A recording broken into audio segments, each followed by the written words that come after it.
आरती को बचपन से कुछ भी नहीं मिला। उसे ना ही किसी का प्यार मिला और ना ही कोई खिलौने, क्योंकि वो काली थी। दूसरी तरफ आरती की सौतेली बहन पायल को सब कुछ मिला। वो गोरी थी और उसके माता पिता उससे बहुत प्यार करते थे।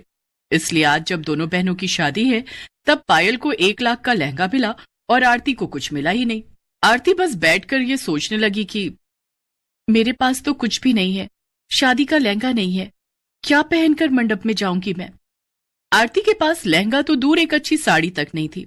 बचपन से उसके साथ यही होता आया है। आरती की माँ आरती को जन्म देते हुए ही मर गई थी। आरती काली पैदा हुई थी, ये देखकर उसके पिता ने कहा था, अरे ये तो कोयले से भी काली है, ये कैसी बेटी पैदा करी है इसने।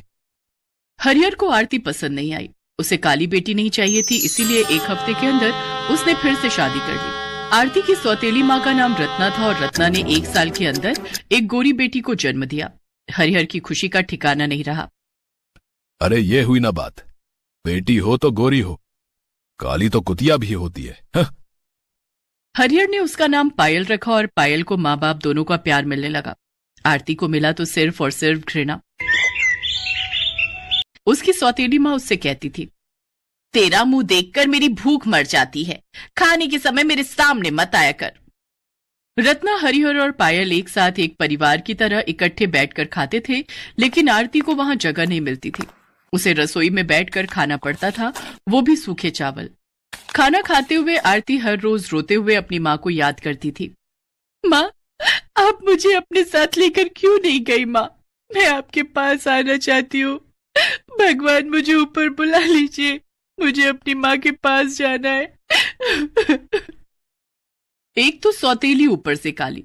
ऐसी लड़कियों के नसीब में सिर्फ और सिर्फ दुख, दर्द और पीड़ा ही लिखा हुआ है। ये बात आरती बहुत पहले समझ गई थी। ऐसे ही वो बड़ी होने लगी। पायल को प्यार मिलता रहा और उस वजह से वो घमंडी बन गई और वो दोनों जवान हो गए। दोनों की शादी की उम्र हो गई। घर में पायल की शादी की बात चलने लगी।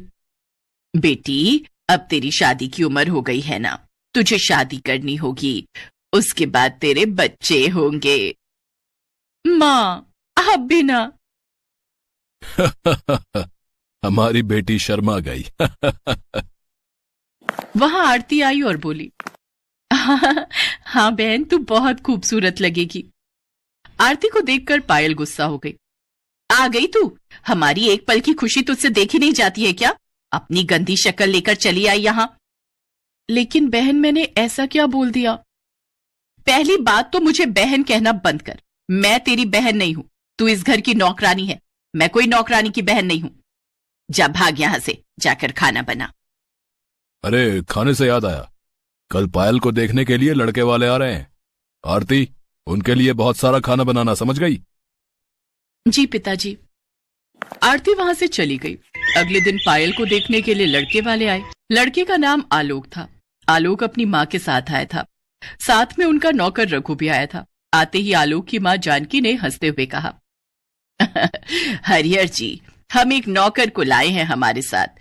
आपको कोई तकलीफ तो नहीं है? वो बात ऐसी है कि हम उसके बिना कहीं जा नहीं सकते। नहीं नहीं, कोई बात नहीं जी। आइए आइए, अंदर आइए। रघु के साथ जानकी और आलोक अंदर आए। रघु भी बचपन से उन लोगों के साथ ही है। जानकी और आलोक सोफे पर बैठ गए और रत्ना पायल को लेकर हाजिर हो गई। वाह, पायल तो दिखने में बहुत अच्छी है। अरे वाह बेटा, एक नजर में पसंद भी कर लिया।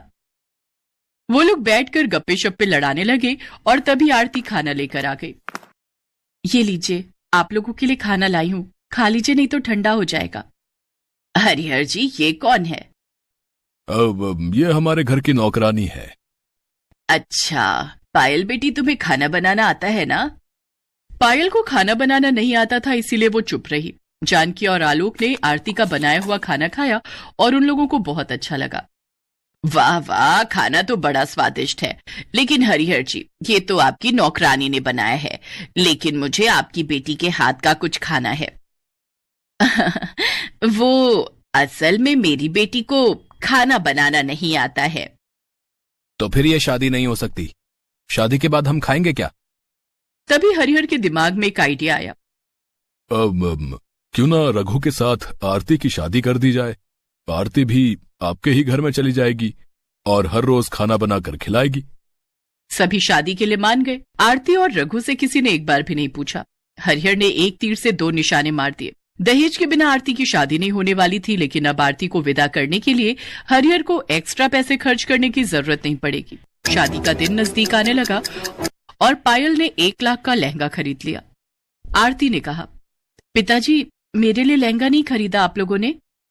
तू लहंगा पहनकर क्या करेगी? नौकरानी को लहंगा पहनना है, हाँ?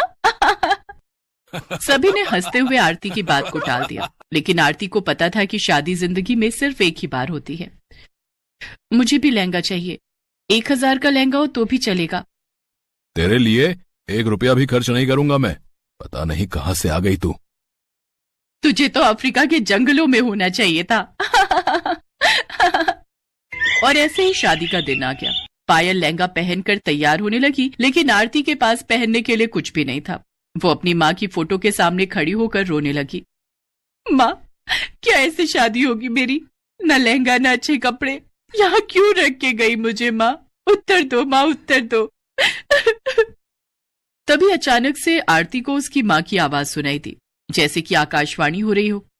बेटी, मैं तेरी माँ हूं, तेरे बारे में तो मुझे सोचना ही पड़ेगा। बिस्तर के नीचे एक ट्रंक है, उसके अंदर मेरी शादी का लहंगा है, उसे निकाल कर पहन ले। माँ कहाँ हो आप? तेरे दिल में हूं बेटी, अब जल्दी से लहंगा पहन ले।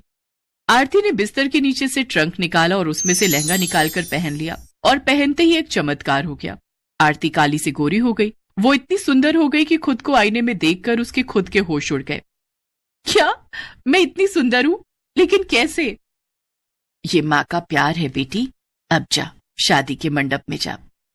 शादी के मंडप में आलोक खड़ा हुआ था, पास में ही रघु भी खड़ा हुआ था। पायल मंडप में पहुंची और उसके बाद आरती वहां पहुंच गई। आरती को देखकर सबके होश उड़ गए। क्या आरती गोरी कैसे हो गई? क्या ये नौकरानी इतनी सुंदर कैसे हो गई? ये तो पायल से भी सुंदर हो गई है। आरती ने रघु का हाथ पकड़ा और अचानक से रघु भी लंबा और गोरे मर्द में बदल गया। उसने कहा, मालिक, पता नहीं मुझे क्या हो गया है, लेकिन मैं आपसे आपके घर में काम नहीं कर सकता। रघु और आरती वहां से भाग गए। उन दोनों ने कहीं और जाकर मंदिर में शादी कर ली। यहाँ जानकी और आलोक को जब पता चला कि आरती हरिहर की नौकरानी नहीं बेटी है, तब उन्होंने शादी से इनकार कर दिया। पायल अंदर से टूट गई। अपनी माँ के आशीर्वाद से आरती ने रघु के साथ बहुत दूर जाकर घर बसाया और वो दोनों लहंगा बनाकर बेचने लगे। इस तरह वो दोनों एक खुशहाल जिंदगी बिताने लगे और यहाँ पायल से किसी ने शादी नहीं की।